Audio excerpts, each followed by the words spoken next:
Paz, tu commences? Non, vas-y, commence.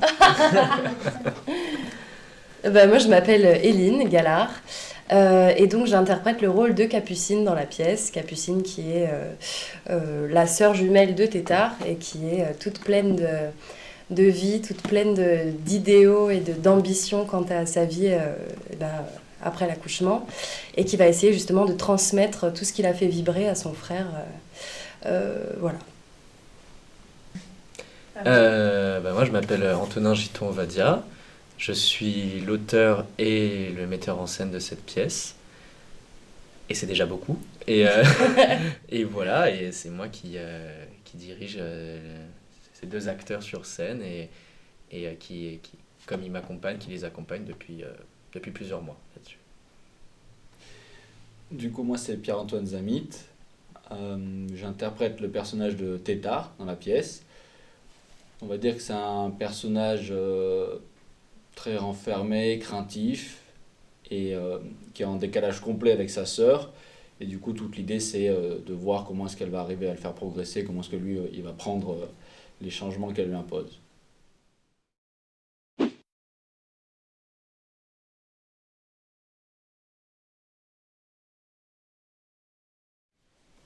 Alors, notre compagnie s'appelle La Résidence. Pourquoi on a appelé ça La Résidence? C'est-à-dire que quand on s'est rencontrés, donc cette compagnie a été formée par Pierre-Antoine, moi et un de nos amis qui s'appelle Gaëtan, qui n'est pas là. Et on a appelé ça La Résidence parce que chez cette personne qui s'appelle Gaëtan, on allait toujours après les cours, et c'est toujours là où on se posait, où on apprenait nos cours de théâtre. Et c'est un endroit chaleureux qu'on a appelé nous-mêmes La Résidence. Et on s'est dit, bah, parfait, c'est comme ça qu'on va l'appeler La Résidence, notre compagnie.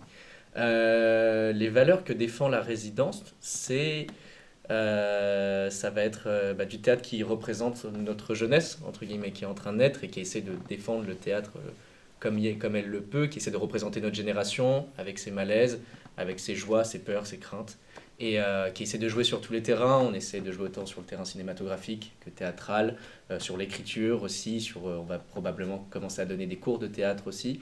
Donc on essaie de toucher à tout.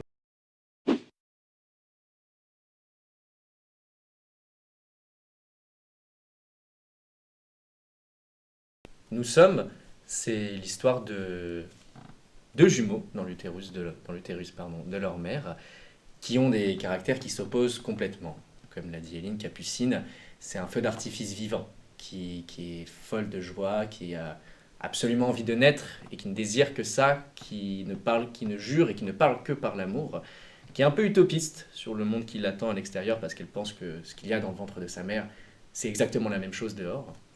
Et qui va essayer un peu de changer le comportement de son frère jumeau, à l'opposé, Tétard, qui lui ne passe que son temps à dormir, manger, à ne rien faire, qui n'a presque aucune émotion, et qui ne veut pas sortir du ventre de sa mère parce qu'il est très bien là où il est.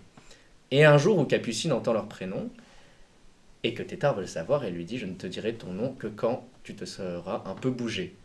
Et elle va s'occuper de l'éducation de son frère pour lui donner goût à la vie, et malheureusement, la vie des parents va avoir des incidences sur la vie des jumeaux. Et une réalité sourde que Capucine cherche à cacher va malheureusement interférer.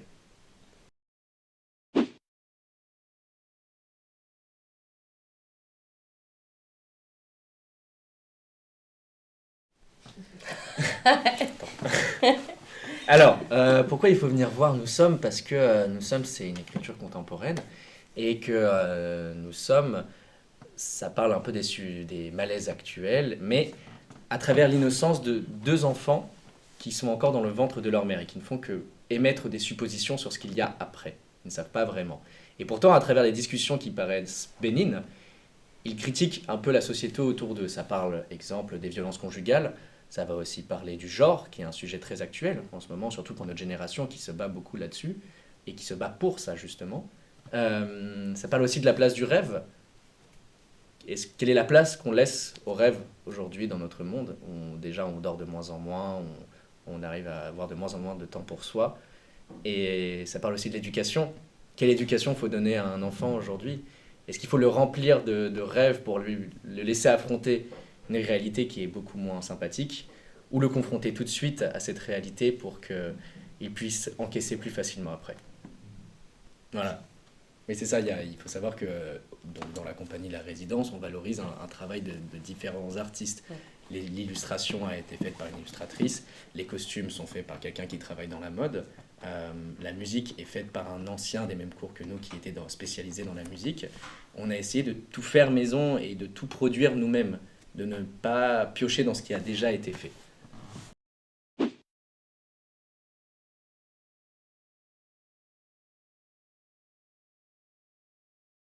Voilà, il y a la phrase qui dans Nous sommes qui dit ce monde nous allons le brûler. On va pas le brûler au sens littéral, on va le consumer jusqu'à la dernière miette. Et il reste plein de place pour la dernière. Pour les dernières, venez. Venez costumer en Halloween et Pour Halloween, on joue. Ne vous inquiétez pas. enfin, une version avec plein de sang. Une version spéciale Halloween si vous venez. C'est faux.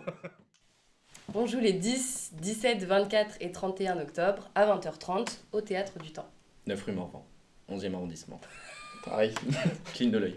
Enfin, un clin d'œil.